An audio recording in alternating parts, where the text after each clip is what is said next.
Hello बच्चों, welcome back. कैसे हैं सारे बच्चे? बढ़िया एकदम।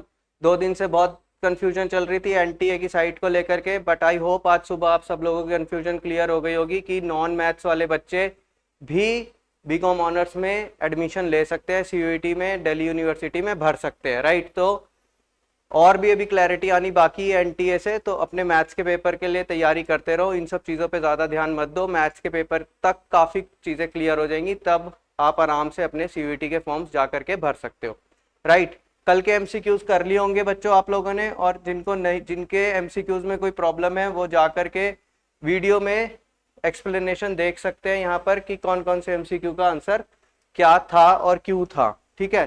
तो विदाउट वेस्टिंग मच टाइम आज के एमसीक्यूज पे चलते हैं बच्चों। आज के एमसीक्यूज पे चलते हैं।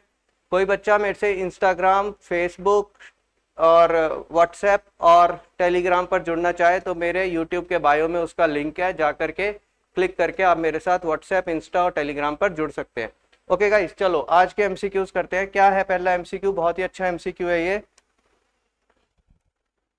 आज का पहला एमसीक्यू क्या है? 3 पार्टनर से बच्चे ए बी सी, इनकी रेशियो दे रखी है आपको 3:2:1। A:B:C is 3:2:1। क्लियर है? कैपिटल्स दे रखी है इनके बच्चों 1,80,000 और 60,000। ओके। नेट प्रॉफिट है 1,80,000, ये नेट प्रॉफिट दे रखा आपको। सैलरी है बच्चों 40,000 ईच। 40,000 ईच की सैलरी है, हर पार्टनर को 40,000 की सैलरी मिलेगी। ए ने कितनी ड्राइंग्स करी है बच्चे? 2,000 पर क्वार्टर। तो पर क्वार्टर का मतलब हो गया 2,000 इंटू 4, तो ए की ड्राइंग्स हो गई टोटल 8,000 ड्यूरिंग द ईयर। और बी के लिए क्या लिखा है बच्चे? बी के लिए लिखा है B withdrew 5,000 in addition to his salary. उसने अपनी सैलरी भी विड्रॉ कर ली है और 5,000 रुपए अलग से और निकाले हैं। आपको बी की कैपिटल फाइंड आउट करनी है। बी की कैपिटल फाइंड आउट करनी है। सबसे पहले बच्चे इस क्वेश्चन में हम profit and loss appropriation account बनाएंगे। Profit and loss appropriation account, ठीक है, क्योंकि आपको बी की क्लोजिंग कैपिटल निकालनी है। तो प्रॉफिट एंड लॉस एप्रोप्रिएशन में नेट प्रॉफिट कितना जाएगा? इनका था नेट प्रॉफिट 1,80,000, ठीक है जी। यहां से सबसे पहले तो आप इनकी सैलरीज दोगे। सैलरीज 40,000 हर पार्टनर की है, 3 पार्टनर्स हैं, तो ये हो गई 1,20,000। 1,20,000 की तो सैलरी हो गई, ठीक है जी।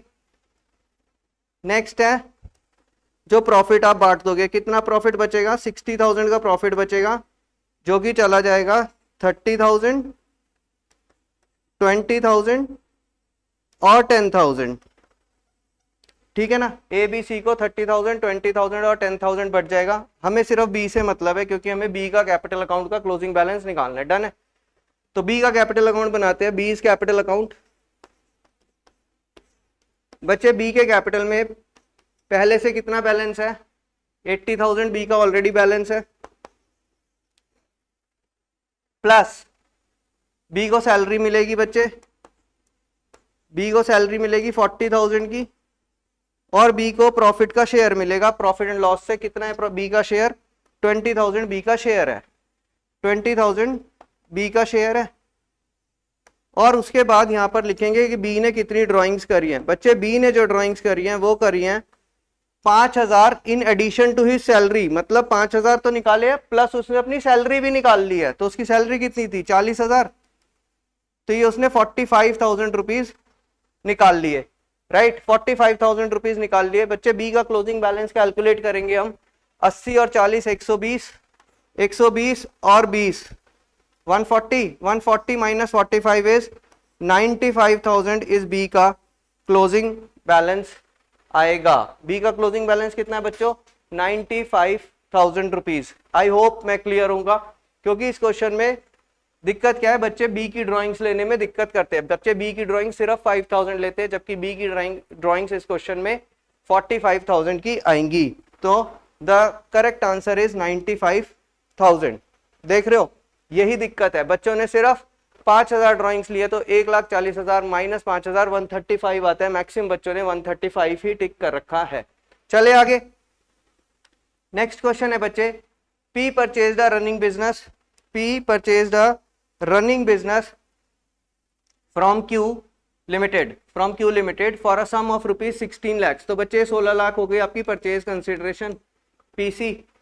Payable by dash by cheque, तो आपको चेक वाला अमाउंट नहीं दे रखा कि उन्होंने चेक से कितने की पेमेंट करी है, और बाकी का कैसे किया है, 10,000 equity shares of ₹100 each at a premium of 10%। तो बच्चे आप जब इसकी सेकंड एंट्री बनाओगे तो आप लिखोगे Q limited account debit 16 lakh rupees पे करने हैं PC, 2 equity share capital, 2 securities premium, और बचा हुआ बैंक। तो बच्चे आपको पता है कितने इक्विटी शेयर्स इन्होंने पे करे हैं, इन्होंने 10,000 इक्विटी शेयर्स ऑफ ₹100 ईच पे करे हैं, तो 10 लाख रुपए तो ये हो गए। 10% का प्रीमियम है, 10% का प्रीमियम 10 लाख के ऊपर 1 लाख रुपया ये हो गया, तो यहां से 11 लाख हो गए आपके। तो बैंक से कितना पे किया होगा बच्चे, 16 में से 11 गए तो 5 लाख रुपए इन्होंने चेक के थ्रू पे किए होंगे। तो आई होप ये सबको समझ में आ गया होगा, मैक्सिमम बच्चों ने सही किया होगा ये। तो इसका the correct answer is ₹5 lakh. Clear है, किसी बच्चे का 4 लाख भी है। नेक्स्ट आगे चलते हैं। Following is the exception, following are the factors affecting goodwill except. बच्चे कौन सा फैक्टर आपकी गुडविल को, बिजनेस की हिट करता है, यहां से इफेक्ट करता है, एक्सेप्ट कौन से के अलावा, ठीक है ना। तो बच्चे नेचर ऑफ बिजनेस, क्या नेचर ऑफ बिजनेस आपकी गुडविल को इंपैक्ट करता है, बिल्कुल करता है। अगर आप अच्छा बिजनेस करते हो तो आपकी गुडविल अच्छी होती है, तो राइट, तो नेचर ऑफ बिजनेस से गुडविल इंपैक्ट होती है। Location of customers, location of customers से गुडविल इफेक्ट होती है। बच्चे बिजनेस की गुडविल लोकेशन ऑफ बिजनेस से इफेक्ट होती है। फॉर एग्जांपल आपका लोकेशन बहुत अच्छा है तो आपकी गुडविल अच्छी होगी, और आपके बिजनेस का लोकेशन बहुत ही बेकार, स्लम एरिया में आपका बिजनेस है, तो क्या होगा, आपके बिजनेस की गुडविल बेकार होगी।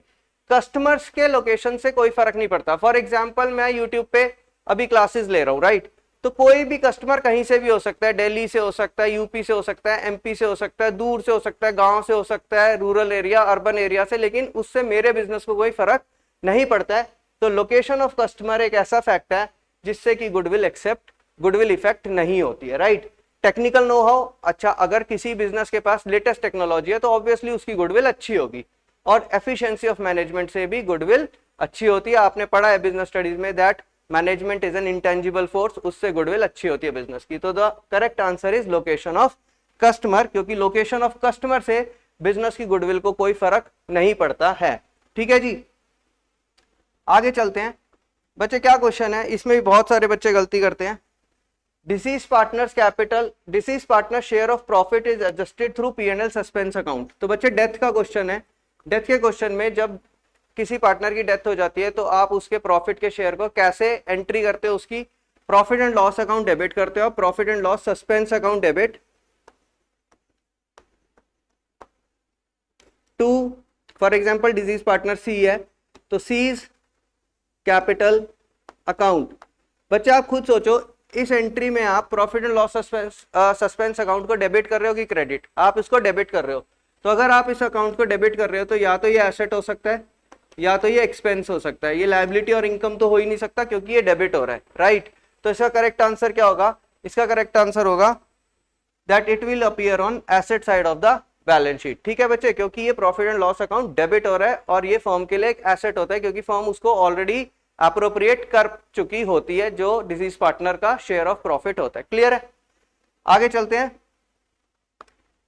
If the share of profit is less than the guaranteed amount, बच्चे अगर आपने गारंटी दे रखी है एक पार्टनर को और उसका share of profit less than है गारंटीड अमाउंट से, तो जो बचे हुए पार्टनर हैं वो डेफिशिएंसी किस रेशियो में बांटते हैं, इसके लिए क्या है, या तो अग्रीड रेशियो में बांटते हैं कि उनके बीच में कोई एग्रीमेंट हुआ है। फॉर एग्जांपल उनकी ओरिजिनल PSR तो 1:1 थी, लेकिन आपने क्वेश्चंस में देखा होगा कि उनके बीच में एग्रीमेंट होता है कि अगर कोई डेफिशिएंसी हुई तो उसको 3:2 में बांटेंगे, तो या तो अग्रीड रेशियो होगा। अगर अग्रीड रेशियो नहीं है क्वेश्चन के अंदर, देन उस केस में आप जो इनकी PSR है 1:1 उसमें ही बराबर बराबर उस डेफिशिएंसी को बांट देते हो। तो इसका करेक्ट आंसर है बच्चे both the options are correct because PSR if no agreed ratio, and अगर अग्रीड रेशियो दे रखे तो आप उसको अग्रीड रेशियो में ही बांटते हो। The correct answer is both the options are correct. जो भी आपको क्वेश्चन में दे रखा है आप अकॉर्डिंगली अपना आंसर निकालते हो। क्लियर है बच्चों, नेक्स्ट क्वेश्चन है बच्चे, SEBI prescribes that application money should not be less than dash of issue price. बच्चे मैं बिना देखे बता सकता हूं कि मैक्सिमम बच्चों ने इसमें गलती कर रखी होगी, क्योंकि जैसे ही सेबी आता है आधे से ज्यादा बच्चों का दिमाग 90% पे चलना शुरू हो जाता है। बच्चे 90% है मिनिमम सब्सक्रिप्शन। मिनिमम सब्सक्रिप्शन का मतलब होता है कि सपोज आपने 1,00,000 शेयर्स इशू करे हैं, जिसपे आपने 2 रुपए एप्लीकेशन के मंगाए थे, 2 रुपए एप्लीकेशन के मंगाए थे, यानी कि आपको 2 लाख रुपया आना चाहिए था। किसी वजह से अगर आपको 90% से कम, फॉर एग्जांपल 1,76,000 के ही शेयर्स की सब्सक्रिप्शन होती है, तो उस केस में कंपनी आगे शेयर्स को फर्दर अलॉट नहीं कर सकती, क्योंकि उसको 90% का मिनिमम सब्सक्रिप्शन नहीं हुआ। यहां पर मिनिमम सब्सक्रिप्शन के बारे में नहीं लिखा हुआ, यहां पर लिखा हुआ है कि अकॉर्डिंग टू सेबी जो इशू प्राइस है उसका कम से कम कितना पैसा कंपनी को एप्लीकेशन पे मंगाना चाहिए। फॉर एग्जांपल ये शेयर 10 रुपए का है, तो बच्चे करेक्ट आंसर है इसका 25%, क्योंकि सेबी के हिसाब से आपकी जो एप्लीकेशन की कॉल है, जो पहली कॉल है जिसको आप एप्लीकेशन बोलते हो, वो 2 रुपए 50 पैसे से कम की नहीं हो सकती। हालांकि ये क्वेश्चंस पे प्रैक्टिकली एप्लीकेबल नहीं होता। आपने बहुत सारे क्वेश्चंस देखे होंगे जिसमें 10 रुपए का शेयर होता है और उसकी एप्लीकेशन 2 रुपए की होती है, इवन 1 रुपए की भी होती है। But according to guidelines in real life आपकी 10 रुपए के शेयर की एप्लीकेशन मनी 2.5 रुपए से कम की नहीं हो सकती। तो वो या तो 2.5 की होगी या 3 रुपए की होगी, इस तरह से होगी। सो इसका करेक्ट आंसर है बच्चों 25%। बहुत सारे बच्चों ने 90% टिक कर रखा होगा, आई एम श्योर। ठीक है, देखो 33% बच्चों ने 90% टिक कर रखा है, तो दोनों बातों में फर्क है। नेक्स्ट है section 52 of section 52 subsection of companies act. ये किसके ऊपर है बच्चे? ये सिक्योरिटीज प्रीमियम के ऊपर सेक्शन है। ठीक है, तो ये किस चीज के लिए रिस्ट्रिक्ट करता है? ये किस चीज के लिए रिस्ट्रिक्ट करता है? शेयर प्रीमियम को यूज करने के लिए रिस्ट्रिक्ट, किस चीज के लिए रिस्ट्रिक्ट करता है बच्चों? Issuing partly paid bonus shares, bonus shares के लिए तो ये रिस्ट्रिक्ट नहीं करता। राइटिंग ऑफ प्रीलिमिनरी एक्सपेंसेस, इसके लिए भी रिस्ट्रिक्ट नहीं करता, आप यूज कर सकते हो। प्रोवाइडिंग द प्रीमियम पेएबल, ये भी आप कर सकते हो इसके साथ। और परचेजिंग इट्स ओन शेयर्स, यानी कि बायबैक भी अलाउ करता है। तो what is the correct option? Correct option क्या है इसके अंदर बच्चे? हम डीप पढ़ेंगे थोड़ा सा तो हमें पता लगेगा कि यहां पर पहली लाइन में लिखा हुआ है issued partly paid bonus shares. बच्चे जिसके लिए ये यूज हो सकता है वो है फुल्ली पेड बोनस शेयर्स, ना कि पार्टली पेड। तो correct answer is fully paid bonus shares. तो आपका जो ये ऑप्शन ए है ये यहां पर गलत दे रखा है। ठीक है जी, चलें आगे। 33% बच्चों का ये भी गलत था। ये क्वेश्चन क्या है? On an equity share of ₹20, 20 रुपए का इक्विटी शेयर है बच्चों। ये कंपनी ने 16 रुपए कॉल कर रखे हैं, कंपनी ने 16 रुपए कॉल कर रखे हैं, बट कंपनी के पास 14 रुपए रिसीव हुए हैं, कंपनी के पास 14 रुपए रिसीव हुए हैं, यानी कि 2 रुपए की कॉल्स इन एरियर्स है। क्या पूछ रहा है क्वेश्चन में? Equity share capital will be credited bye, equity share capital will be credited bye. बच्चे सोचो क्या एंट्रीज बनाओगे जब भी आप ड्यू करोगे। फॉर एग्जांपल मैं कहता हूं ये 16 के 16 रुपए अलॉटमेंट पे ड्यू थे, तो आपकी पहली एंट्री बनेगी equity share allotment account debit to equity share capital account. कितने रुपए मंगाने थे आपको? 16 रुपए, राइट। तो आपकी पहली एंट्री हो गई। क्लियर है जी? नेक्स्ट एंट्री में आपके पास सिर्फ 14 रुपए आ रहे हैं, तो आपकी एंट्री होगी बैंक अकाउंट डेबिट 14 रुपए, कॉल्स इन एरियर्स डेबिट 2 रुपए, to equity share allotment account 16 रुपए। ठीक है, अब आप खुद देखो इस एंट्री में आपका इक्विटी शेयर कैपिटल अकाउंट कितने से क्रेडिट हुआ है? 16 रुपए से क्रेडिट हुआ है, 16 रुपए से क्रेडिट हुआ है। सर ये 14 से कब होगा? बच्चे जब आप फोरफीट करके ये 2 रुपए कैंसिल कर दोगे, जब आप 2 रुपए ये कैंसिल कर दोगे, यानी इक्विटी शेयर कैपिटल अकाउंट को डेबिट करेंगे वापस से, तब जाकर के ये 14 रुपए होगा। लेकिन इस स्टेज पे तो ये कितने से क्रेडिट हुई है आपकी इक्विटी शेयर कैपिटल? 16 रुपए से क्रेडिट हुई है। So the correct answer is ₹16।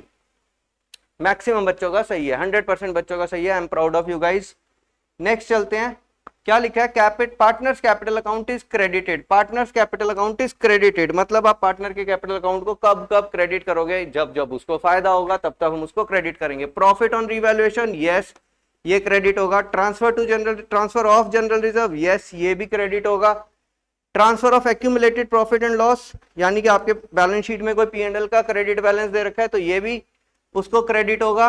बच्चे बचा गया, तो आंसर क्या है आपका? All of the above is the correct answer, all of the above, ये भी सिंपल क्वेश्चन है सारे बच्चों का, ठीक है, वेरी गुड बच्चे। आज का लास्ट क्वेश्चन है ये, आज का लास्ट क्वेश्चन क्या है, 3 पार्टनर्स हैं, सर्वेश, श्रीनिकेतन और श्रीनिवास, तीनों के नाम एक जैसे हैं, बड़े ध्यान से करना, कंफ्यूजिंग हो सकता है। इनकी रेशियो है 5:3:2, तो साफ साफ लिखो बिल्कुल, सर्वेश, श्रीनिकेतन और श्रीनिवास, इनकी रेशियो है 5:3:2।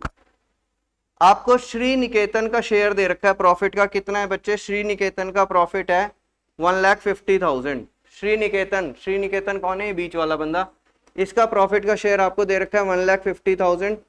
और आपसे पूछा किसका है, सर्वेश का, इसका पूछा है कि इसका शेयर कितना होगा, राइट बच्चे। ये कितने शेयर के लिए कंपनी में, ये है 3/10, 5 और 3 8 और 2 10, तो ये 3/10 के लिए, तो इस कंपनी का टोटल प्रॉफिट कितना हो जाएगा, टोटल प्रॉफिट हो जाएगा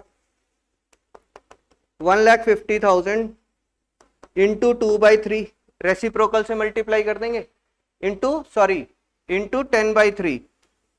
10/3 रेसिप्रोकल से मल्टीप्लाई करेंगे, तो ये हो जाएगा 50,000 इंटू 10 इज 5 lakhs। और पूछा किसका है, सर्वेश का शेयर कितना है बच्चे, 5/10, तो इंटू 5/10 फर्दर करेंगे तो ये हाफ हो जाएगा, तो इसका हाफ शेयर आ जाएगा 2,50,000। तो बच्चे सर्वेश का जो प्रॉफिट शेयर है वो कितना है, 2,50,000 is the correct answer, right. तो आई होप आज के एमसीक्यूज आपको क्लियर होंगे, सारे के सारे 10 के 10 एमसीक्यूज।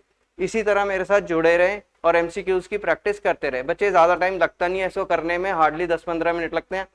इसके बाद मैं वीडियो भी पोस्ट कर दूंगा इसी चैनल के ऊपर एक्सप्लेनेशन वाली, जो बच्चे यूट्यूब पे हैं वो देख सकते हैं, जो नहीं है वो यहाँ से देख सकते हैं, ओके। और फिर से बता रहा हूँ, मेरे बायो में जाओगे तो मेरी व्हाट्सएप कम्युनिटी, टेलीग्राम कम्युनिटी और इंस्टा कम्युनिटी, तीनों के लिंक्स दिए हुए हैं, वहां से ज्वाइन करके आप इस तरह की और नॉलेज गेन कर सकते हैं, ओके गाइज। तो थैंक्स अ लॉट, आज के लिए इतना ही है, keep doing your practice. Thank you बच्चों, थैंक यू वेरी मच।